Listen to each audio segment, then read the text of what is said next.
Namaste. So, yoga enthusiasts, I hope the videos that you are following has created or aroused sufficient interest in your minds about the level at which Patanjali is talking about in his sutras. So we must understand that this entire gimmick of Patanjali or the 195 sutras are brought into four major heads, or you may call them as chapters. The first is Samadhi Pada, then we have Sadhana Pada, then we have Vibhuti Pada and Kaivalya Pada. Now, you can say that these are four distinct heads, but if you ask me, the chain is so continuous that one moves to the other. It is like even the Ashtanga Yoga. There is nothing like explicit. There is no independence. Everything is woven in such a beautiful way that one moves from one to the other in a very, very comfortable way.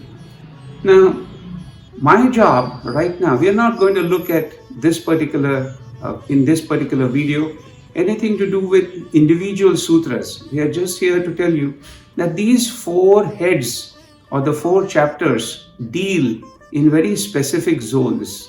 I would specify predominantly something which is mentioned in the first chapter and the third chapter.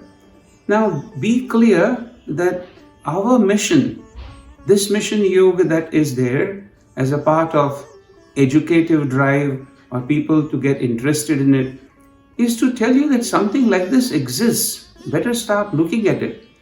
Vibhuti Pada to me has attracted me tremendously. The reason being, it gives you a direct chance to experience something peculiar. And anything which is peculiar, which is relatively different from our mundane world, you naturally get attracted. So sometimes I feel that the third chapter should have been the first, but Patanjali has thought of Samadhi Pada first because he wanted you to understand, like in Indian temples, I hope everybody knows that the way the temple is thought of from the top to the bottom. It is not bottom to the top. They always think of the shikhara first and then the bottom.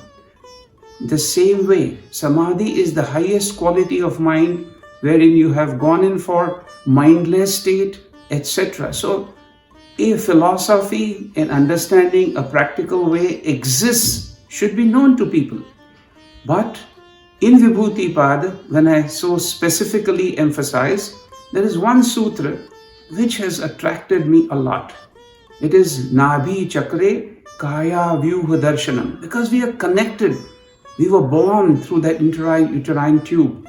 And that connection of ours to our own mother and this Mother Earth and the universe. If you are able to look at this in this particular way, I think life will be fantastic. Thank you, friends. Goodbye.